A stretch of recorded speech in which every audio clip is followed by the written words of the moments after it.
Welcome to In the News with Double O Des. I'm Des Bernardo, giving you my perspective on news from South Africa and the rest of the world. In the news now, for all of you that have been waiting to see what's happening on the side of the tobacco ban, there is definitely very important news. I've been aware of this news for some time, but now finally this is in the mainstream media. And in Business Insider, it says that SA's biggest cigarette maker is now accepting orders, and some stores hope for 1st of July delivery. Now, what's been happening behind the scenes, I told you before, were actually negotiations. Even although FITA was denying this was certainly happening behind the scenes. And government knew that because of the High Court order in the Gauteng High Court that declared the level 3 and 4 lockdown regulations unconstitutional, they've actually opened up way beyond many of the level 2 and 1 requirements that they set out originally. And in this article, it speaks of British American Tobacco that has confirmed that they are accepting holding orders from customers so cigarettes can get to the stores quickly once the ban on their sale is lifted, which will tell you that government is soon going to release cigarette sales to most of you that have been waiting for so long.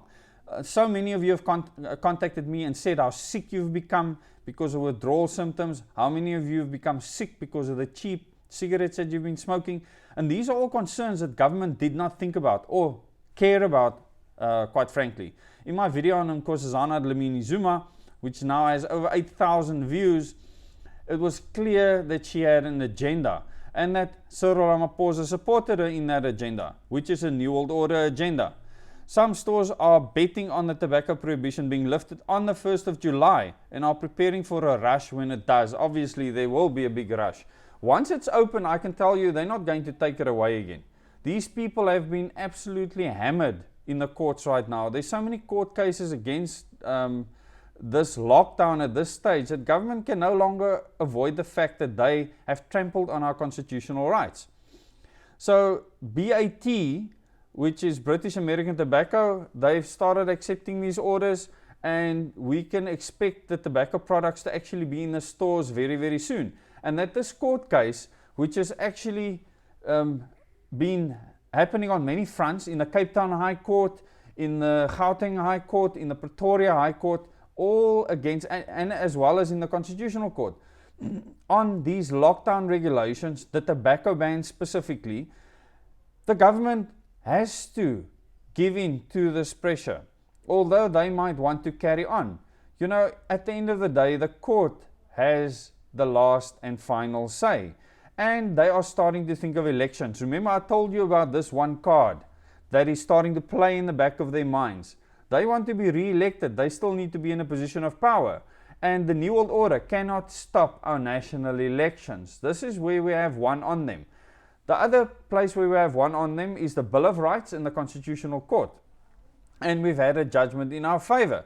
Another big hit on the government has been the fact that our IEC regulations has been declared unconstitutional, which means you can in future vote for people, independents, that will fight for your rights to be able to smoke, that fights for liberty, that fights for your freedom, instead of all these parties that stood behind Cyril Ramaphosa when he imposed these draconian measures on you. Think about that. Don't forget about it 2 months after this lockdown is gone and you can smoke your cigarettes again. Remember, all these parties in Parliament stood by Cyril Ramaphosa initially with the lockdown. When he extended the lockdown, they stood by him again. And later, when their own people started moaning and bitching, then they started speaking out. That is two-faced, and I don't fall for that. So some of those placing orders with BAT said their stocks were utterly depleted legally. They insist the bulk buying shortly before the ban came into effect. So a lot of people bulk bought.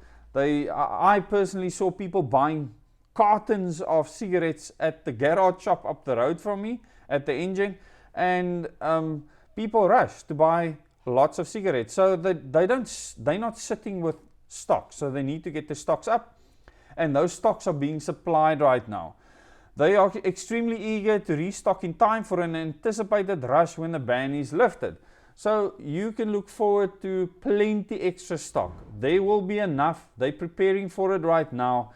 We don't expect this to carry on beyond unless the court ruling comes out now and says, listen here, we don't find in favor of the government, they don't have leave to appeal, then immediately these shops will be able to start supplying cigarettes.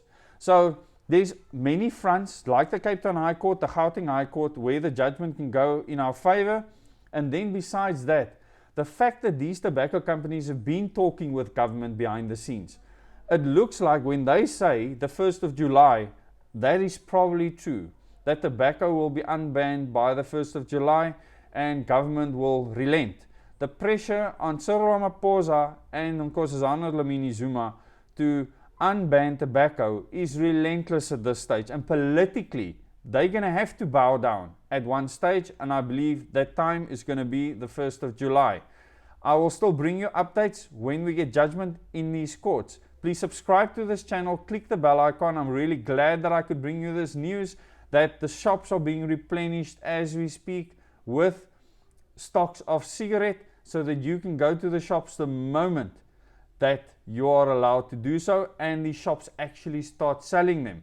Because if the shops do sell them, I would encourage you to buy, because in my mind these regulations are already null and void, based on the fact that government did not change the regulations in time, within a 2-week time frame that the High Court provided. And the other thing that happened is that our Constitution says that you cannot, on an appeal, override the 2 weeks that's been given for government to fix these regulations, which means they are actually since yesterday ineffective and null and void. Thank you very much.